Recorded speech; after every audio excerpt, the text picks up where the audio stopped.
It's 2050. The world population is near 10 billion. Our resources are limited, and steak is now only reserved for the wealthy. How did we get here? Was there a way to prevent this? Everyone needs food. The United Nations Food and Agriculture Organization estimates that by 2050, agricultural systems will not be able to supply enough food to feed everyone. The world we live in today is advancing rapidly, and our population is growing, and it's placing a lot of challenges on the limited resources that we have.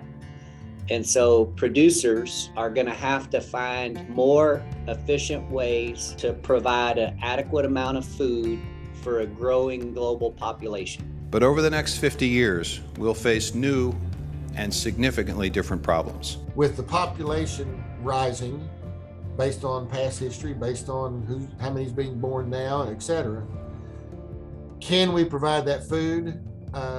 It's scary because we may not be able to, especially with this pandemic. If those things continue to occur and we cannot provide food, then we'll have a malnourished country and world. As more and more people are born, more and more people will need food. It's a simple idea, yet in practice, it proves to be a challenging task. You know, if you just think about it a little bit, will we ever run out of land for farming? We're not making any more. And as we make more people, we tend to sacrifice a lot of agricultural production. One of our biggest problems here, besides the development of it, is water. And humans are big consumers of water and food. And so a lot of the really good land is already developed. We have some that could be developed, but a lot of regulations are stopping that.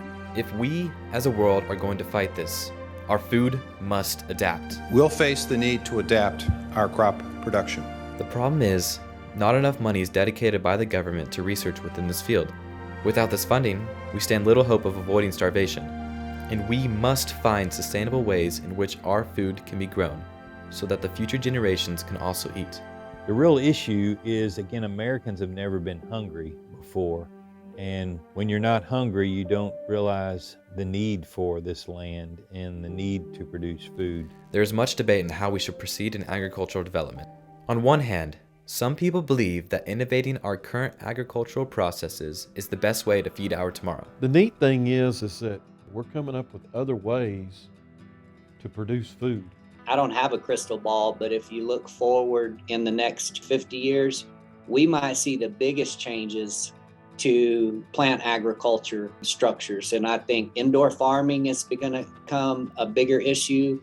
I think that aquaponics, robotics in plant production, I think that may be poised for the largest amount of technological gain in the next few years. But others believe that the development of artificial protein sources is the future. They're not making any more land. Our stocking rates for our livestock is not going to increase. So how do we meet the protein needs? How do we meet the food needs if we can't produce more livestock and we have 30% more people by 2050?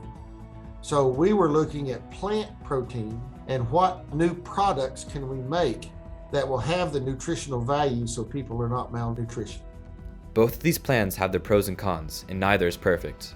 There's no single answer. One needs to put the research efforts into a wide portfolio because it's not clear which will be most successful. There's certainly room to improve current agriculture.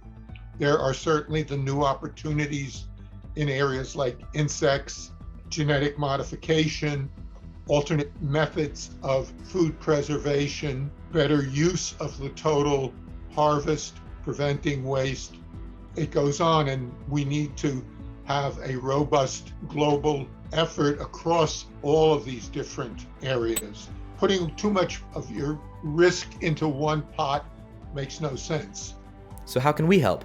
I think the big challenge in front of us regarding consumers is to be able to close the information gap between what is about agriculture and what is perceived about agriculture.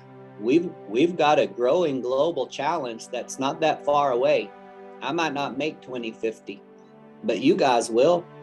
You'll see the day where we're struggling to make sure every person has enough protein in order to have a viable life. The best way to help our future is to support federal programs that promote agricultural innovation. The supply chain of food is highly, highly important. At the same time, all of those things can be derailed by government legislation. And that's what scares me, is what politics are there, and it becomes politics instead of what's right. Care. Care about the future, care about your planet. The most important thing that can be done is to allocate more money towards agricultural research in the Farm Bill. The Farm Bill is a budgeting plan released by the U.S. government every 4 years. We must advocate for more funding to be put towards this vital research within the Farm Bill.